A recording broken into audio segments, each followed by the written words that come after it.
പ്രധാനമായും എം.എൽ.എ ഉയർത്തിയ ഒരു വികസനം ചൂണ്ടിക്കാണിക്കാൻ വെല്ലുവിളിക്കുന്നുണ്ടോ?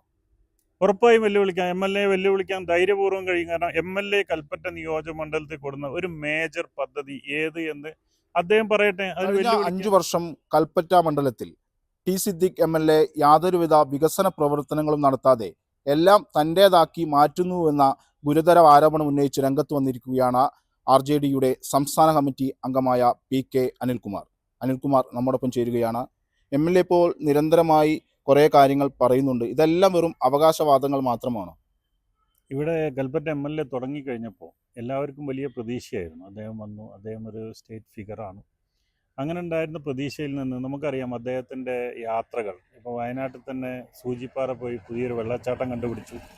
മേപ്പാടിയിൽ തന്നെ നിരവധി സ്ഥലങ്ങളിൽ അദ്ദേഹം പോയിരുന്നു. അവിടെയൊക്കെ ജനങ്ങൾക്ക് വലിയ പ്രതീക്ഷയുണ്ടായിരുന്നു. പക്ഷെ ഈ 5 വർഷം തീരുമ്പോൾ അദ്ദേഹം ഒന്നും ചെയ്തില്ല എന്നുള്ള യാഥാർത്ഥ്യം അദ്ദേഹം തിരിച്ചറിയുകയും, ഇപ്പോൾ നിങ്ങൾക്കറിയാം ടൗൺഷിപ്പ് ഒരു എം.എൽ.എ എന്നുള്ള രീതിയിൽ പ്രാരംഭം മുതൽ ചർച്ച ചെയ്ത് അതിൻ്റെ ന്യൂനതകളുണ്ട് പരിഹരിച്ച് എല്ലാം മോണിറ്റർ ചെയ്യേണ്ട ആളാണ് എം.എൽ.എ. അതിലൊന്നും പങ്കെടുക്കാതെ അവസാനം അതിൻ്റെ അവകാശം പേറി. അത് കഴിഞ്ഞ് ഇപ്പോൾ അയ്യപ്പ ക്ഷേത്രത്തിൻ്റെ അവിടെ സാങ്കേതികമായി റോഡ് പണി നടക്കുമ്പോൾ അതും ഞാൻ കൊണ്ടുവന്നതാണ്. ഇനിയിപ്പോൾ തുരങ്കപാതയിൽ എന്നാ പോവുക എന്നാണ് നമ്മൾ ആലോചിക്കുന്നത്. തുരങ്കപാത വരുമ്പോൾ അതിനെ എതിർത്തത് VD സതീശനാണ്. കേരളത്തിൽ വേറെ ആരും അദ്ദേഹത്തിനെ എതിർത്തപ്പോൾ അതിനെ അതല്ല ഇവിടെ വേണമെന്ന് ചങ്കൂറ്റത്തോടു കൂടി അതിനെ ആ സ്റ്റേറ്റ്മെൻറ്റിനെ എതിർക്കാൻ പോലും എം.എൽ.എ തയ്യാറായി. അപ്പോൾ സ്വന്തം കോൺസ്റ്റിറ്റ്യുവൻസിയിൽ വരുന്ന വികസനത്തെയൊക്കെ രാഷ്ട്രീയപരമായി ഗവൺമെൻറ്റിന് മുടക്കാൻ ശ്രമിക്കുകയും അത് നടപ്പിലാവുമ്പോൾ അതിൻ്റെ അവകാശം പറയുകയും ചെയ്യുകയാണ് എം.എൽ.എ ചെയ്യുന്നത്. ഇവിടെ മണ്ഡലത്തിൽ സാധാരണ ജനങ്ങൾ നോക്കണം, അവനവൻ്റെ പഞ്ചായത്തിൽ ഒരു എം.എൽ.എ എന്നുള്ള രീതിയിൽ എന്ത് ചെയ്തു. ഇപ്പോൾ IC ബാലകൃഷ്ണൻ, ഞാൻ കേളുവിനെ കമ്പയർ ചെയ്യുന്നില്ല. IC Balakrishnan Congress MLA. ഇവിടെ നിങ്ങൾക്കറിയാം വന്യജീവി ശല്യമുള്ള ഈ ജില്ലയിൽ വന്യജീവികളുടെ ശല്യം തടയാൻ കൊടുക്കുന്ന ഫണ്ട് കൽപ്പറ്റ എം.എൽ.എ എത്ര ഉപയോഗിച്ചു, IC ബാലകൃഷ്ണൻ എത്ര ചിലവാക്കി എന്ന് നോക്കിയാൽ തന്നെ കൽപ്പറ്റ എം.എൽ.എ ഒരു പരാജയമാണ്. ഇതെന്താണെന്ന് വെച്ച് കഴിഞ്ഞാൽ സാങ്കേതികമായി മരിച്ചതിനൊക്കെ കൊലപാതകം ആക്കുക, അതായത് സാങ്കേതികമായി വരുന്നതിനൊക്കെ ഞാനാണ് ഏറ്റെടുത്ത് പറയുന്ന രീതിയിലാണ് കൽപ്പറ്റ എം.എൽ.എ പ്രവർത്തിച്ചുകൊണ്ടിരിക്കുന്നത്.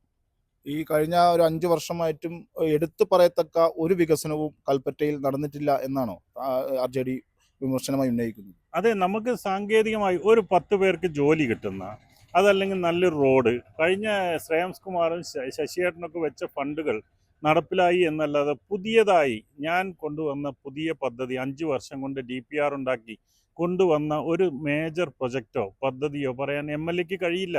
അത് കാണിച്ചു തരാനും കഴിയില്ല. അത് ഇവിടുത്തെ സാധാരണ ജനങ്ങൾക്കൊക്കെ അറിയാം. എം.എൽ.എ ജസ്റ്റ് മീഡിയയിലും എല്ലാം ഉണ്ടായി എട്ടുകാലി മമ്മൂഞ്ഞിനെ പോലെ അവകാശവാദം. ഇപ്പോഴാണ് അവകാശവാദം തുടങ്ങിയത്. കാരണം ഇലക്ഷൻ അടുത്തപ്പോഴാണ് പലരും ചോദ്യം ചോദിക്കാൻ തുടങ്ങിയിട്ടുണ്ടാവും, നിങ്ങൾ എന്ത് ചെയ്തു. അപ്പോൾ ഇപ്പോൾ എല്ലാത്തിനും അവകാശവാദമാണ്. ഇപ്പോൾ അയ്യപ്പ ക്ഷേത്രം റോഡ്, ഇനിയിപ്പോൾ ചുരത്തിൽ 6-7 ബെൻഡ് നന്നാക്കുന്നുണ്ട്. അടുത്ത് ചിലപ്പോൾ അതും ഞാൻ കാരണമാണ് എന്ന് പറയുന്ന രീതിയിൽ ഒന്നും ചെയ്യാതെ മറ്റുള്ളവർ ചെയ്യുന്നതിനും സാങ്കേതികമായി വരുന്നതിനും അവകാശം നേടുക മാത്രമേ എം.എൽ.എ ചെയ്തിട്ടുള്ളൂ. ഒരു ചൂണ്ടിക്കാണിക്കാൻ, അതായത് പ്രധാനമായും എം.എൽ.എ ഉയർത്തിയ ഒരു വികസനം ചൂണ്ടിക്കാണിക്കാൻ വെല്ലുവിളിക്കുന്നുണ്ടോ? ഉറപ്പായും വെല്ലുവിളിക്കാം. എം.എൽ.എ വെല്ലുവിളിക്കാൻ ധൈര്യപൂർവ്വം കഴിയും. കാരണം എം.എൽ.എ കൽപ്പറ്റ നിയോജക മണ്ഡലത്തിൽ കൊടുക്കുന്ന ഒരു മേജർ പദ്ധതി ഏത് എന്ന് അദ്ദേഹം പറയട്ടെ. അതിന് വെല്ലുവിളിക്കുകയാണ്. അതോടുകൂടി നിങ്ങൾക്കറിയാം തോട്ടം മേഖലയാണ്. കഴിഞ്ഞ 5 വർഷം ഈ എം.എൽ.എ തോട്ടം മേഖലയിലെ കാര്യങ്ങൾ എന്തെങ്കിലും ഒന്ന് നടപ്പിലാക്കാനോ, ഒരു എം.എൽ.എ ആണല്ലോ അവിടുത്തെ മണ്ഡലത്തിൽ വിഷയങ്ങൾ അവതരിപ്പിക്കേണ്ടത്. തോട്ടം മേഖലയെപ്പറ്റി ഒരു വിധത്തിലും പ്രതിപാദിക്കാത്ത ഒരു എം.എൽ.എ ആണ് കൽപ്പറ്റ എം.എൽ.എ. ഏതായാലും ടി സിദ്ദിഖ് എം.എൽ.എ കഴിഞ്ഞ 5 വർഷം തികഞ്ഞ പരാജയമെന്നാണ് RJD വിലയിരുത്തുന്നത്. അതോടൊപ്പം എം.എൽ.എയെ വെല്ലുവിളിക്കുകയും ചെയ്യുകയാണ്. കഴിഞ്ഞ 5 വർഷക്കാലം കൽപ്പറ്റയിൽ ഏതെങ്കിലും തരത്തിൽ ഏതെങ്കിലും ഒരു വികസന പ്രവർത്തനങ്ങൾ ഉയർത്തിക്കാണിക്കാൻ എം.എൽ.എക്ക് കഴിഞ്ഞാൽ അതിനെ ഉയർത്തിക്കാട്ടാൻ എം.എൽ.എയെ വെല്ലുവിളിക്കുന്നു എന്നാണ് RJDയുടെ സംസ്ഥാന കമ്മിറ്റി അംഗമായ PK അനിൽകുമാർ ആരോപണമായി ഉന്നയിച്ചിരിക്കുന്നത്.